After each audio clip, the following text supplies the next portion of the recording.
हम हैं बैंकॉक में और हमारे साथ एक बेहद ही खास मेहमान हैं। हमारे साथ प्रेसिडेंट हैं Indian Thai diamond and colour stone association के प्रेसिडेंट हैं अतुल जी। अतुल जी, बहुत बहुत शुक्रिया, आपने ईटी नाउ स्वदेश को वक्त दिया है। सर, सबसे पहले इस मार्केट के बारे में बताइए। थाईलैंड का जो मार्केट है डायमंड का, ये किस तरह का मार्केट है? इंडिया से कितना डिफरेंट है, कितना अलग है ये मार्केट? डायमंड जो थाईलैंड से यहाँ आ रहा है, इंडिया से यहाँ आ रहा है, वो थाईलैंड की ज्वेलरी इंडस्ट्री को सपोर्ट कर रहा है। ओके। हम लोग उनको वैल्यू एडिशन करा रहे हैं। आप ओके। समझे कि नहीं, जो भी ज्वेलरी होती है उसमें 50% कंटेंट्स डायमंड होता है। बिल्कुल। तो जो भी डायमंड जो कंटेंट्स होता है 50% वो हम लोग ही सप्लाई कर रहे हैं, इंडियंस। तो India is adding value to Thai jewellery. Oh. So that is the advantage to the Thailand people, that India is adding value to the Thai jewelry by supplying the raw materials. Okay. नया trend है lab grown diamond का। क्या lab grown diamond का market कितना बड़ा है Thailand में, और क्या हम इंडिया से इंपोर्ट कर रहे हैं लैब ग्रोन डायमंड, या ऑलरेडी यहाँ पे बहुत बड़ा मार्केट है लैब डायमंड? देखो, लैब ग्रोन डायमंड का बड़ा मार्केट अमेरिका है। Okay. Thailand is a jewellery manufacturing country. Okay. तो अमेरिकन कंपनी का जो भी थाईलैंड में ऑर्डर आ रहा है मैन्युफैक्चर ज्वेलरी बनाने का, वो ऑर्डर इंडिया में लैब ग्रोन का ऑर्डर जा रहा है। ओके। लेकिन थाईलैंड लोकल इंडस्ट्री, जो लोकल थाईलैंड का जो इंडस्ट्री है, उसमें लैब ग्रोन का यूजेज नहीं है। Okay. They still go with the natural diamonds. Okay. लेकिन जो भी लैब ग्रोन इंडिया से थाईलैंड में आ रहा है, it is only being used by the jewellery manufacturing company to export it to America और अदर यूरोपियन कंट्रीज जहाँ लैब ग्रोन का चलन चल रहा है। ओके। थाईलैंड का एज अ कंट्री में उसमें अभी इतना एक्सेप्टेंस नहीं आया है। ओके। सर, डायमंड के लिए जो मार्केट था पिछला फाइनेंशियल ईयर की अगर बात करें तो काफ़ी कमज़ोर था। क्या लग रहा है अब नए फाइनेंशियल ईयर में और पूरे साल में 2024 की कैलेंडर ईयर की भी बात करें तो किस तरह का आउटलुक लग रहा है आपको डायमंड को लेके? ऐसे तो diamond is a luxury product. तो जो भी वर्ल्ड में जो भी क्राइसिस आ रही है, वॉर क्राइसिस है, इकोनॉमिक क्राइसिस है, उसका इफेक्ट हमारे बिजनेस में तो फर्स्ट इफेक्ट होता है। हाँ हाँ। लेकिन I think 2023 was an exceptional year, bad year for everybody. But diamond industry के लिए 2021 and 22 during COVID time, it was an exceptional year. I mean, they had a great year. Okay. Diamond trade के लिए. I think they were the best years of the century for jewelry industry. Oh, great. So 2023 was a reaction of that. Okay. Okay. 2023 war चालू हो गया, Russian war चालू हो गई, हो गया. So I think the bad part is got over. 2023-24 अभी जनवरी में शुरू हुआ है, but we all are positive, we all have started our new year with a positive mindset. ऐसा हो रहा है, लेकिन अभी वापस कुछ some events starts happening in the world, then we are the first industry to get affected. Okay. But luckily during COVID, we did not get the first industry to get affected. We had the best time of our life in our industry. Okay sir, अब certification की बात कर लेते हैं। India, क्योंकि हमारे दर्शक ज़्यादातर इंडियंस रहेंगे तो उनके हिसाब से बात करते हैं। लैब ग्रोन डायमंड अगर कोई खरीदने जा रहा है और नेचुरल डायमंड खरीदने जा रहा है तो उनको कौन कौन से ऐसे सर्टिफिकेट है जो ध्यान रखना चाहिए खरीदारी के समय? नहीं, देखो अभी क्या हो गया है, ये दोनों ट्रेड वेरी क्लियर हो गया है। लैब ग्रोन का लैब ग्रोन बिजनेस है और नेचुरल का नेचुरल बिजनेस है। Okay. अभी जो भी सर्टिफिकेट आ रहा है, आप सर्टिफिकेट GI लो, HRD लो, IGI लो, कोई भी लैब का सर्टिफिकेट लो, उसमें वो लोग लिखते हैं lab grown. Okay, lab grown लिख के सर्टिफिकेट देते हैं। So if you are buying a good certificate diamond from a good certified laboratory, they are very clear of writing it is lab grown. So उसमें very distinguished clear हो गया है कि ये lab grown है और ये natural है। तो उसमें कोई डरने की बात नहीं है। As far as it is, if you are buying a certificates are very clear कि it is, they mention clear natural diamond and lab grown diamond. तो consumer के लिए कोई डरने की बात नहीं है। एंड तो ये दोनों पैरेलल मार्केट है और दोनों पैरेलल जाने वाला है। The trade will grow bigger.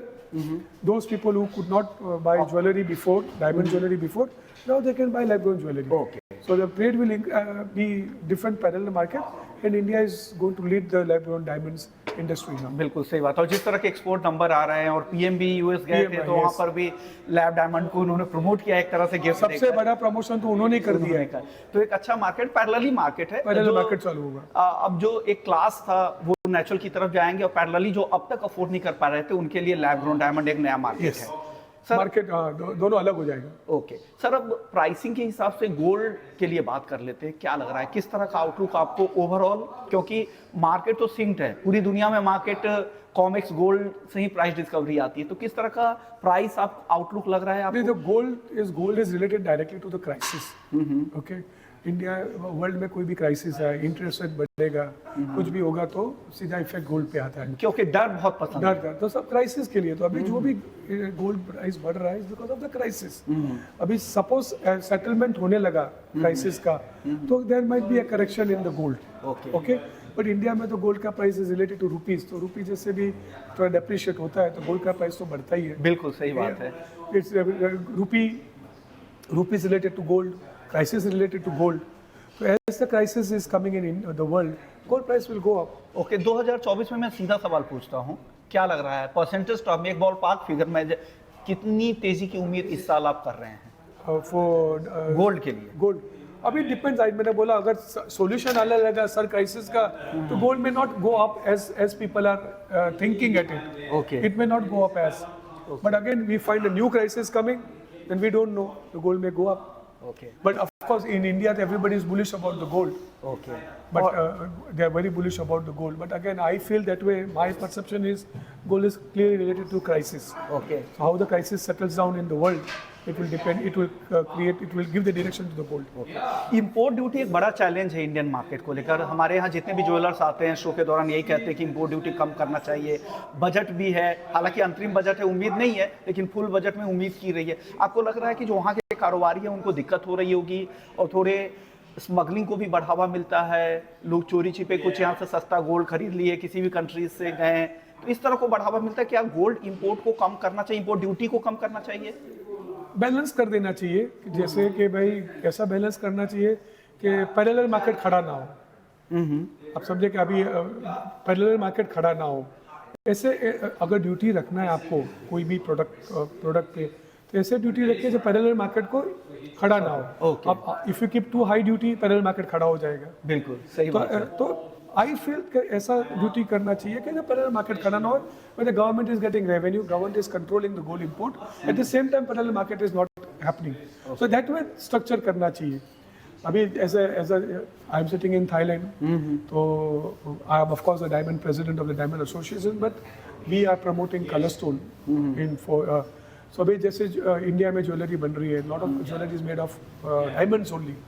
तो इंडियन कंज्यूमर को हम लोग, तो मैं हर शो में आता हूँ, मैं रिक्वेस्ट करता हूँ कि bring colours to our jewellery. Okay अपना कल्चर कलरफुल है, बिल्कुल। अपना व्यवहार कलरफुल है, अपनी हर फेस्टिवल कलरफुल लेकिन है। क्या उस स्टोन्स की कलर की जो बात कर रहे हैं तो उसकी रीसेल वैल्यू है? नहीं, आपको पता नहीं, आप किस तरह की रीसेल वैल्यू मैं समझना चाह रहा था। Sometimes ruby and sapphire are more expensive than diamond. या Okay, some rare stones of ruby are far expensive. लेकिन रेंज बहुत बड़ा है सर, अलग अलग रेंज है लोगों के लिए। अब क्या देखने की जरूरत है उन स्टोन्स में, इसलिए मैं बात क्या हुआ है कि ज्वेलरी इंडस्ट्री इंडिया में क्या हुआ, प्रीडोमिनेटली डायमंड से हुआ है। ज्वेलरी इंडस्ट्री इंडिया की predominantly is dominated by diamonds. जिन्होंने भी कलर यूज किया है, उन्होंने कलर ऐसे यूज किया है नो वैल्यू, कि चलो कलर लगाने के लिए वैल्यू किया है, तो ऐसे किया है। तो वो जो कलर स्टोन विद वैल्यू का एक परसेप्शन ही इंडिया में डेवलप नहीं हुआ है। बिल्कुल। तो अभी हम लोग प्रमोट कर रहे हैं कि भाई colour stone is a valuable product है, गुड रीसेल वैल्यू है। If it is a right product, right product आपने लिया, उसका रीसेल वैल्यू है। आप अभी ये 3 साल से देखो कि कलर स्टोन का price have gone up 300 times in last 3 years. लेकिन कौन सा कलर स्टोन का प्राइस गया है, which is a good quality colour stone, good quality with certification ये, तो उसका भी मार्केट है। लेकिन इंडिया में उसको परसीव ही नहीं किया है, कलर स्टोन को परसीव किया है just as a simple colour addition.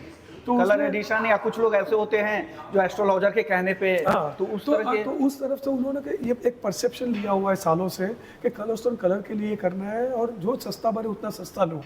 लेकिन उसको वैल्यू एडिशन तरीके से नहीं लिया है, और उसको ऐसा नहीं लिया है it can be very precious, it can be very rare. अच्छा, तो मैं ये कहना चाहता हूँ सब ज्वेलरी वाले को कि भाई आप कुछ भी चीज में कलर ऐड करोगे अच्छी तरह से, तो उसका उठाव भी अच्छा आएगा। बिल्कुल सही बात है। लेकिन ये लोग जो कलर अभी ऐड कर रहे हैं ना, वो दूसरे परसेप्शन से ऐड कर रहे हैं कि कलर करने के लिए ऐड कर रहे हैं। लेकिन कलर, वैल्यूएबल कलर भी ऐड करोगे ना, it can be, it looks very nice and it becomes an expensive jewelry and it can be a rare jewelry. Rare stones, rare jewelry. अच्छा, ये और कलर स्टोन में एक चीज इकट्ठा करने में बहुत टाइम लगता है। अगर तो आपने एक ज्वेलरी बनाई, एक कलर इकट्ठा करके, एक साइज इकट्ठा करके, तो आपकी ज्वेलरी यूनिक बन जाएगी, कोई दूसरा बना भी नहीं सकेगा, उसको भी टाइम लगेगा। तो ये सब परसेप्शन इंडिया में लाना है हम लोग को, और धीरे धीरे आ रहा है। अभी मैं आए जो शो में आया था, मैं जयपुर ज्वेलरी शो में गया था, मैं बहुत सारे को मिला, तो सब लोग का परसेप्शन चेंज हो रहा है। They want to make uniqueness, they want to make expensive, they want to make colourful unique jewellery which is very difficult to make. यानी ट्रेंड पूरी तरह से बदल रहा है, उन लोगों को यूनिक बनाना है और रेयर बनाना है, तो कोई दूसरे को भी बनाना तो उसको भी टाइम लगे। क्योंकि जेनजी वगैरह को, नए जनरेशन को अगर आपको लेके आना है तो कुछ बदलाव करने पड़ेंगे, उनके हिसाब से आपको बनानी पड़ेगी। अगर सिर्फ येलो ज्वेलरी कोई देंगे तो नहीं पहनेंगे नए जनरेशन वगैरह। अब डायमंड में आप कितने एक्सपेंसिव, आपको डायमंड में अगर 10 एक कैरेट का 10 पीस यूज किया सर्टिफिकेट, वो दूसरा आदमी भी कर सकता है, वो भी खरीद सकता है 1 कैरेट का। लेकिन कलर स्टोन में अगर आपने एक रेयर कलर्स का एक नेकलेस बनाया है और एक अच्छा मैचिंग किया है, तो इज़ नॉट एवरीबडीज जॉब कि वो सब एक साथ एक दिन में कि 10 दिन में कि 1 महीने में ढूंढ सके। It takes time to accumulate a rare collection of colours and sizes. Diamonds is easy, आप समझे। तो अभी जो बड़े बड़े ज्वेलर्स है, उन लोग को दे अंडरस्टैंड कि if you create a rare collection of colour stone, it is not easy for anybody to copy or replicate or it's their own making, and they can command a different price for them because of their efforts. So that we are trying to bring to the notice of the jewelry people कि भाई you have to come unique because you are fighting with every day with the same colors, same size और same product, diamond। जिस तरह की आप बता रहे हैं कि रीसेल वैल्यू भी है, जिस तरह के प्राइसेस तेजी से बढ़े हैं, मल्टीफोल्ड जंप देखने को मिल रहा है। रीसेल वैल्यू की बात की तो मुझे एक और सवाल मेरे मन में आ रहा है। नेचुरल में तो रीसेल वैल्यू अच्छी होती है, लेकिन लैब ग्रोन डायमंड में रीसेल वैल्यू उस तरह की मिलती नहीं है, ये बड़ी चीज का। लैब ग्रोन डायमंड का एक प्राइसिंग अलग है। मैं जानता हूँ कम प्राइस है, लेकिन कोई भी खरीदता है ना, तो वो समझ के खरीद रहा है कि I am wearing it to wear it, I show off and flaunt के लिए। No, I am wearing it as a feeling of diamond, but at a very low price of lab-grown diamond. So you cannot expect everything in one price, you know. Yeah, sure. Feeling of diamonds, and you want the resellable value, you just have to enjoy it. Yeah. Okay, India में people think of whenever they buy jewelry, they think of it's a investment also. They mix with the investment and the other part of the world. People are buying natural diamond also. They don't think about resellable value. They think as a pride, as a value of pride, you know, कि we are wearing it and enjoying it. Atul ji, अब आखिरी सवाल मैं चांदी पे पूछूंगा। चांदी भी इंडस्ट्रियल डिमांड काफ़ी अच्छी है। आप जहाँ कारोबार कर रहे हैं उसके पास में ही चाइना के इंडस्ट्रियल डिमांड से काफ़ी कुछ प्रभावित होती है। क्या लग रहा है चांदी का मार्केट किस तरह का रहने वाला है और प्राइस के हिसाब से किधर जाते हुए आप देख रहे हैं? चांदी फॉलोज गोल्ड। जैसे गोल्ड का रिएक्शन आएगा, ऐसा चांदी का रिएक्शन आएगा। नहीं, मेरा सवाल यह है कि क्या आपको लग रहा है आउट परफॉर्म कर सकती है चांदी गोल्ड को? क्योंकि 2023 में बहुत अच्छा रिटर्न चांदी में नहीं मिला, गोल्ड के मुकाबले आधा रिटर्न मिला था। आई don't think so. First preference तो जिसके पास पैसा वो गोल्ड ही लेगा। बिल्कुल, वो एक सेफ है, सिक्योरिटी है, स्टेबल है और कोई भी ले सकता है। लेकिन चांदी की जो रेंज बढ़ रहा है, हर घरों में, यूटेंसिल्स में, पूजा सेट में, हर जगह गिफ्टिंग में बहुत बड़ा रेंज हो गया। जैसे जैसे इनकम बढ़ रहे हैं, इंडिया की इनकम, कल अपने पे हुआ थे कैशूनेट में, उन्होंने क्या बोला 2015 के बाद इंडिया 70,000 टन इंपोर्ट किया, because middle class is increasing in India और सबको एस्पायरेशन है कि I start using what I been not using many year. अभी अपने घर में सालों से चांदी का बर्तन है, ये है, तो जब मिडिल क्लास बढ़ रहा है तो उनको भी एस्पायर होता है कि मेरे घर पे भी आए। तो that is one of the, it's Indian economy which is growing and is creating a demand, and I don't think so any reaction will come in chandi, because Indian economy तो बढ़ने वाली है और जितने मिडिल क्लास बढ़ेंगे वो सब Aspire तो करेंगे। तो एस्पायर में फर्स्ट क्या करेंगे? चांदी है, गोल्ड है, डायमंड्स है, फोन है, बैग्स है, और लग्जरी आइटम का सेल बढ़ेगा ही, बिकॉज दैट इज एस्पायरेशन। कोई भी एक आदमी पैसा कमाता है तो घर तो एक ही बार ले सकता है, बिल्कुल, और घर के लिए बहुत बड़ा पैसा चाहिए, लेकिन ये चीज़ तो हर रोज ले सकता है ना। तो हर रोज लेगा तो इसमें तो एस्पायरेशन आएगा। कोई बार चांदी लेगा, कोई बार गोल्ड लेगा, कोई बार ज्वेलरी लेगा, कोई बार चेंज हुआ, फोन चेंज हुआ 2 साल में तो फोन लेगा। तो इसका मार्केट तो इंडिया में बहुत बढ़ेगा। ओके, शुक्रिया अतुल जी। अतुल जी के बारे में बता दूं कि अतुल जी यहाँ तो डायमंड एसोसिएशन के हेड है ही, एग्री के भी एसोसिएशंस में कई सारे एग्री से रिलेटेड इनका कारोबार है, और थाईलैंड में आप करीब करीब 3 दशक से भी ज़्यादा समय से रह रहे हैं। 35 years. 35 ईयर से रह रहे हैं, और यहाँ सत्ता के भी बहुत करीब है। कई तरह के कारोबार में डाइवर्सिफाइड बिजनेस है, लेकिन डायमंड एसोसिएशन ज्वेलरी इंडस्ट्री से जुड़े हुए हैं और यहाँ के एसोसिएशन के हेड भी है। शुक्रिया अतुल जी, आपने ET Now स्वदेश को वक्त दिया। Thank you. Thank you so much sir.